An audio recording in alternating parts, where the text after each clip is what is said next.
Hello everyone, welcome back to my YouTube channel Piku's world. কেমন আছো তোমরা সবাই? আশা করছি সবাই ভীষণ ভালো আছো। তোমাদের সাথে অনেক দিন পর চলে এলাম একটা লং ভিডিও শেয়ার করব বলে। এই ভিডিওটা আসলে অনেক দিনের, মানে 1 বছর আগেকার এই ভিডিও। তো ভিডিওটা ক্লিপ নেওয়া ছিল, তোমাদের সাথে শেয়ার করা হয়নি।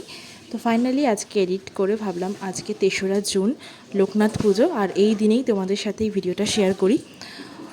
আগের বছর এরকম ছোট্ট করে আমাদের বাড়িতে লোকনাথ পুজো হয়েছিল, তো তাই জন্য তার জোর।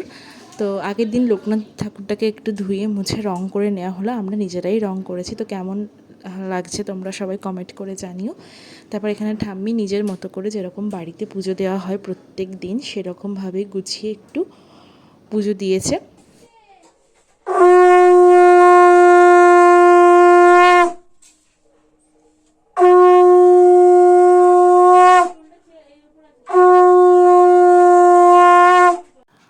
আমিও সকাল সকাল স্নান সেরে চলে এসেছি চটজলদি। ঠাম্মির পুজো দেওয়ার পর আমিও নিজের মতো করে একটু মালা দিয়ে পুজো দিয়ে নিচ্ছি। এই মালাগুলো বাড়িতেই আমার বোনও হাতে গেঁথে দিয়েছে। ও খুবই সুন্দর হাতের কাজ, ওর মায়ের মতো একদম। ভিডিওর মাধ্যমে তোমাদেরকে একটা ছোট্ট ইনফরমেশান দিই। যেই মানুষটা একটু আগে শঙ্খ বাজিয়ে পুজো দিল, বই পড়ল, আজ 2025, ওটা তো 2024-এর ভিডিও। তো 2025-এ এসে সেই মানুষটা খুবই অসুস্থ, আমাদেরকে ঠিকমতো চিনতে পর্যন্ত পারছে না। কখনো চিনতে পারছে তো কখনো পারছে না, ঠিক করে চলাফেরা করতে পারছে না, কথা বলতে পারছে না।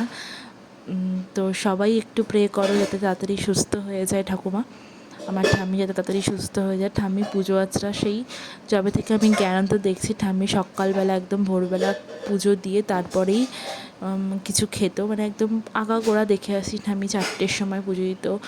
ওই কাপড় পরে বিছানায় বসতো না, মানে এরকম খুব মানত ঠাকুর। তারপরে এঁঠো কাটা সব কিছু ওই কাপড় পরে কোথাও যেত না, ঠাকুরের কাপড় আলাদা, ঠাকুরের আলাদা কাপড় পরে পুজো দিত। তো যাই হোক, খুবই খারাপ লাগছে, আমাদের এখন খুবই খারাপ সময় চলছে সেই জন্য। তো এই বছর ওই জন্য পুজোটা করা হয়নি। আমি তো ডেইলি ভ্লগ শেয়ার করি না, তাই হয়তো তোমরা জানতে পারো না। তো আমি আমার কিছু আনন্দের মুহূর্তে তোমাদের সাথে শেয়ার করি আমার এই চ্যানেলের মাধ্যমে। তো ভিডিওগুলো ভালো লাগলে অবশ্যই একটা লাইক, কমেন্ট আর শেয়ার করে দিও, আর সাবস্ক্রাইব করে দিও, আর নোটিফিকেশান বেলটা অন করে দিও যাতে আমি ভিডিও ছাড়লে তোমাদের কাছে সবার আগে পৌঁছায়। তো বি পজিটিভ, সবসময় ভালো থেকো, এটুকুই চাই মন থেকে। তো আমাদের এই ছোট্ট আয়োজন তোমাদের কেমন লাগলো সেটা তোমরা অবশ্যই জানিও।